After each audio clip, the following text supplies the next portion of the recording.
Do you just want someone to tell you what to invest in? Well, you're in luck. I'm about to tell you what the best investments are for 2023 to get you prepared for the new year. Now, as a disclaimer, I'm not giving investment advice. Even though you want me to tell you what investments are best, I'm gonna give you some of the best, and then you figure out what's best for you. All right, so number one, if you're asking the question, what should I be investing in right now? That means you don't know, right? Therefore, I recommend education. So if you don't know, you're trying to get education like you're here right now, great, I applaud you. That's exactly what you should be doing. But you probably want to get more education about whatever investment might be really piquing your interest. So I always recommend getting education first, really digging in, not just into what to invest in, but more importantly, how to invest. What kind of mindset do you need to have to know how to see the right investments? I'll tell you that I used to always be looking for that magic formula. I remember when I was a financial advisor, and then I heard there's this whole other world outside of Wall Street in this Main Street world, things like real estate investing and everything. So I remember trying to get education from these guys. I'm listening to their podcast. By the way, shout out to the Money Ripples podcast. I was listening to their podcast.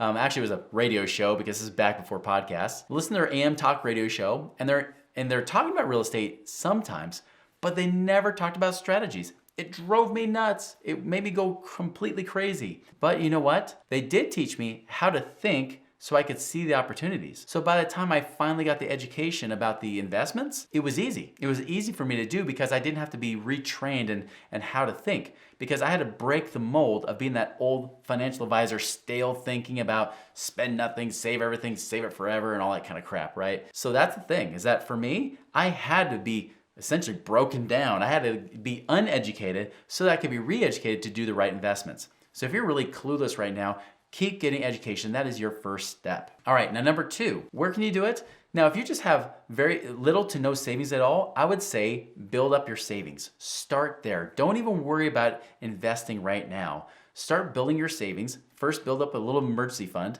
just in case there's those emergencies that might hurt you. So get that emergency fund in place. I recommend at least 3 to 6 months. Now, while you're building it, keep getting the education, keep doing that sort of thing. Now, people will tell me, they're like, okay, Chris, yes, I know building an emergency fund, that's great, but the banks pay me nothing. They're paying me 0.nothing%, and then I have to pay taxes at the end of the year on that 0.nothing%. Can I do something better? Well, you can. Sometimes there's online savings accounts that can pay more. Right now, I have one that's paying over 2% currently.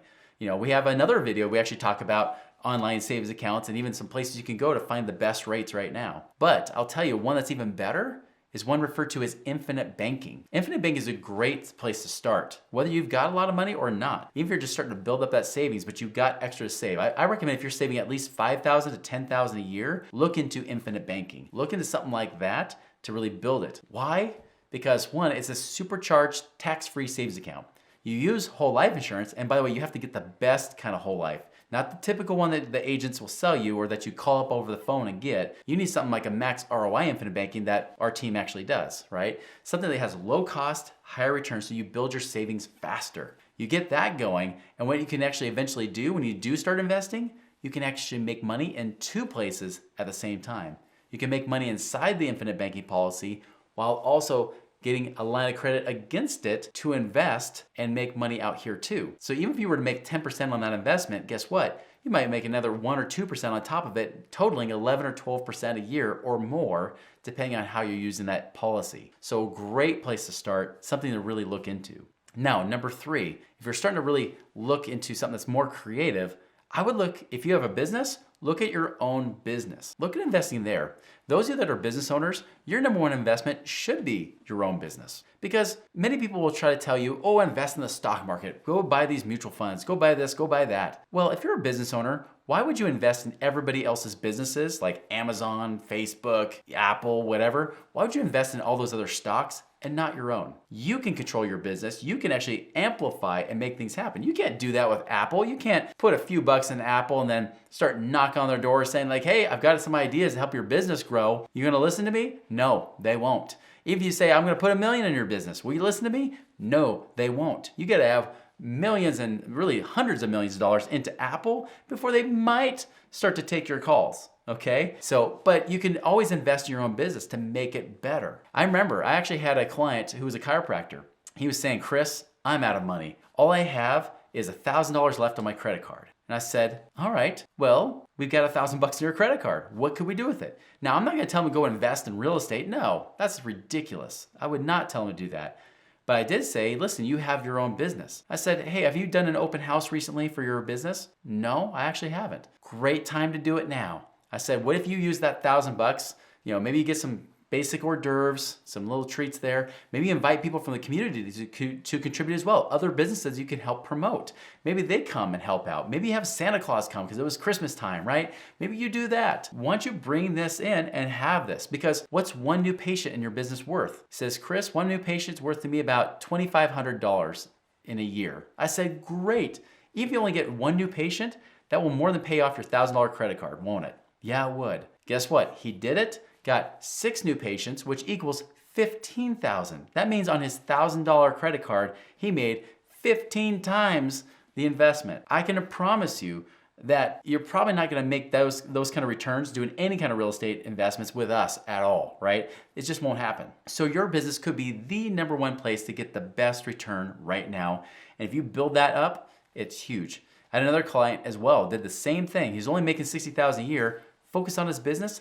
3 years later, he's making $300,000 a year. Can you imagine how much more he could save at that point? Tons. He was able to save a couple $100,000 a year as a result, and able to really build and get his investments to work for him faster. Now, the fourth one, even if you don't have a business, this is one thing you could do, is pay off high interest debt. Right now, as interest rates have been rising, this is a big risk to you if you have any high interest debt like credit cards. This might be the best thing to do because the truth is, if you invest, you may or may not make a return. Even if it's things like real estate, the truth is that there's still risk. Even if it's small, there's still risk involved. You could lose money. But when you pay off a high interest credit card, you know exactly how much money you free up every month, don't you? Because you know what that payment says on your statement.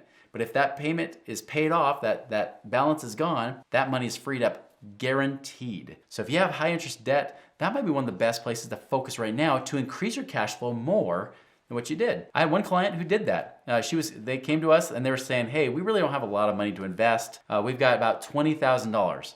And $20,000 could buy a very small single family home.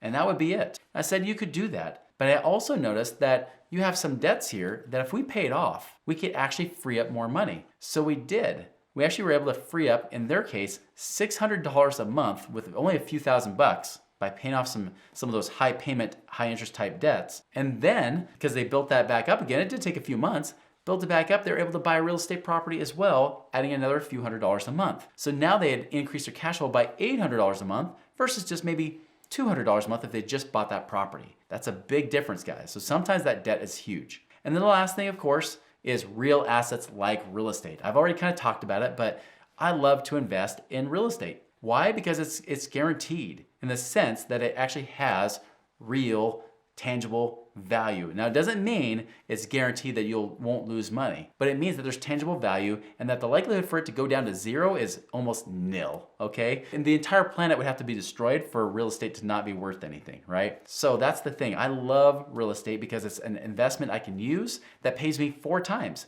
It pays me cash flow, profits from the rent. It pays me on appreciation, which I think is the cherry on top. It also, if you have a mortgage on it, the renters are paying down your mortgage for you because that net profit I'm getting, that cash flow is actually after the payment's paid.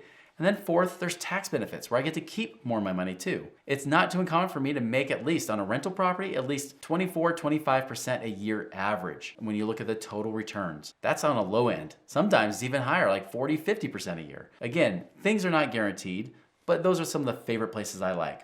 So as a recap, here are the 5 things that I would recommend doing. 1, if you don't know what you're doing, get educated. 2, look at building your savings, especially if you don't have savings yet. Focus on that first. Look at infinite banking, which we got plenty of videos on, including a playlist. 3, your own business if you have a business. 4, paying off high interest debt. And then 5, buying real assets like real estate, which can pay you month after month, just like the client who paid off her debt and bought a property, increasing her cash flow by about $10,000 a year. Guys, if this is valuable to you and you want to learn more about those real assets, check out this next video, how to make $5,000 a month in passive income right now.